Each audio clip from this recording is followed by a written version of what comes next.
শাকিব খান যদি সব ছেড়ে তোমার কাছে আসতে চায়? সব ছেড়ে না, ও হিরো, সব ছেড়ে আসবে কেন? ও ওনার পার্সোনাল যে গার্লসদের রিলেশন এগুলো ছাড়তে হবে। সে তো শুধুমাত্র তার দুই ওয়াইফকে নিয়ে থাকে বা তাদেরকে ডিভোর্স দিচ্ছে সেটা তো না।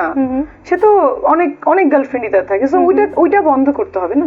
আমার তো ডুয়েল গেম পছন্দ না। আচ্ছা, তো সবকিছু বন্ধ করে মিষ্টি জান্নাতের কাছে আসলো, তারপর মিষ্টি জান্নাত Let's see, আমি জানি না, তখন ভালো নাও লাগতে পারে আমার। আচ্ছা, ডিপেন্ডস আসলে। Depends.